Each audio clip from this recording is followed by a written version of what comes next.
নমস্কাৰ আজি জ্যোতিক চৰ্চাৰ অধ্যায় 8 আমি 7 নম্বৰ অধ্যায়ত আলোচনা কৰিছিলোঁ চৰণ সম্পৰ্কে আৰু আমি বুজি পাইছিলোঁ যে একোটা ৰাশি 9 চৰণলৈ গঠিত কিয়নো একোটা ৰাশিৰ মান 30 ডিগ্ৰী আজি আমি এই অধ্যায়ত গোটেই কেইটা ৰাশিত কোনটো নক্ষত্ৰ পাইছে তাকে আমি আলোচনা কৰিম আৰু মনত ৰাখিবলৈ আমি চেষ্টা কৰিম কিয়নো আমাৰ বাবে অতি দৰকাৰী মেঘ ৰাশিয়ে পাইছে অশ্বিনী ভৰণী কৃত্তিকা অশ্বিনীৰ 4 চৰণ ভৰণীৰ 4 চৰণ আৰু কৃত্তিকাৰ প্ৰথম 1 চৰণ মেঘ ৰাশি অশ্বিনী 4 চৰণ ভৰণী 4 চৰণ আৰু কৃত্তিকাৰ 1 চৰণ আৰু আমি নাম্বাৰ কেইটা মনত ৰাখিলেও হ'ব 441 441 তাৰপিছত বৃষ ৰাশিয়ে পাইছে কৃত্তিকা নক্ষত্ৰৰ শেষ 3 ভাগ ৰোহিণীৰ 4 ভাগ আৰু মৃগশিৰাৰ 2 ভাগ 3 4 7 7 2 9 9 চৰণ অৰ্থাৎ 342 মিথুন ৰাশিয়ে পাইছে মৃগশিৰাৰ শেষ 2 চৰণ আদ্ৰাৰ গোটেই 4 চৰণ আৰু পুনৰ বছৰ 3 চৰণ অৰ্থাৎ 2 4 6 6 3 9 তাৰ কৰ্কট ৰাশিয়ে পাইছে পুনৰ বছৰ শেষ 1 চৰণ পুষ্যাৰ 4 চৰণ আৰু অশ্লেষাৰ 4 চৰণ ইয়াত চাওক প্ৰথমটোত পাইছে 441 ঠিক তেনেদৰে শেষৰটোত পাইছে তাৰ উলটা 144 সেকেন্ডত পাইছে 342 ঠিক তেনেদৰে তাৰ উলটা থাৰ্ডটোত পাইছে 243 যিকিনো 441342243 আৰু আমি আকৌ কৈছিলো যে চাৰিটা ৰাশি লগ লাগি 120 ডিগ্ৰী হয় ঠিক তেনেকৈ এই সাৰ্কুলত এনেকৈ পুনৰাবৃত্তি হৈ থাকে তাৰ পিছত সিংহ ৰাশি মঘা পূৰ্ব ফাল্গুনী উত্তৰ ফাল্গুনী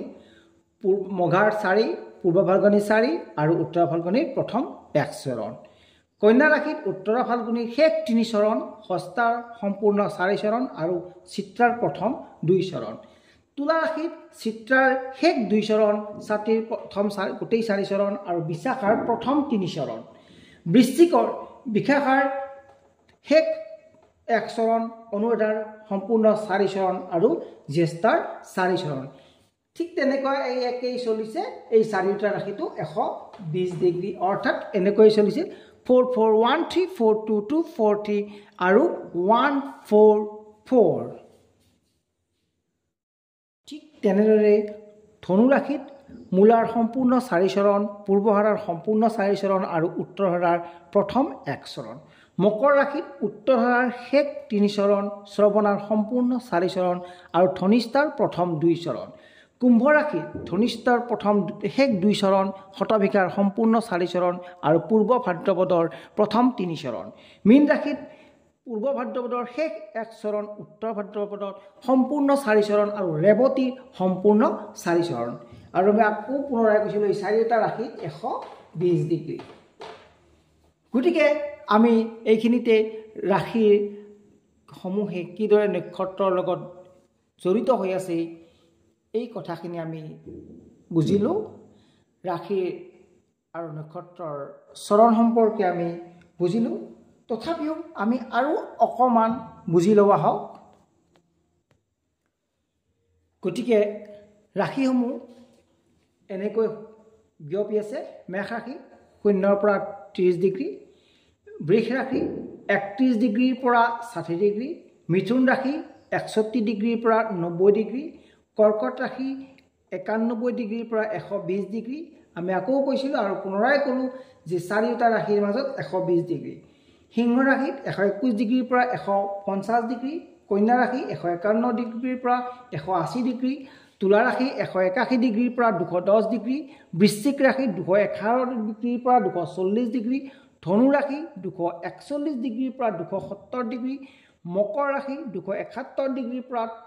300 ডিগ্ৰী, কুম্ভ ৰাশি 301 ডিগ্ৰীৰ পৰা 330 ডিগ্ৰী আৰু মীন ৰাশি 331 ডিগ্ৰীৰ পৰা 360 ডিগ্ৰী। গতিকে এনেকৈ ৰাশিসমূহ বিয়পি আছে।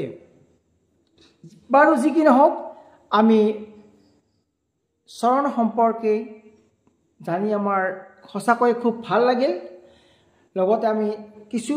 কথা জানিলোঁ নক্ষত্ৰ সম্পৰ্কে। নক্ষত্ৰৰ চৰণ আৰু ৰাশিসমূহ কিদৰে কি অংশৰ সৈতে জড়িত হৈ আছে, আমি এইখিনি কথা ভালদৰে বুজিব পাৰিলোঁ। বাৰু যিয়ে নহওক, এষ্ট্ৰ'লৰ্ড শ্ৰীৰাম চেনেলটো জ্যোতিষৰ চৰ্চাৰ প্ৰতি দায়িত্ববোধক আৰু এষ্ট্ৰ'লৰ্ড শ্ৰীৰাম চেনেলটোৱে সদায় জ্যোতিষ চৰ্চা কৰি থাকিব আৰু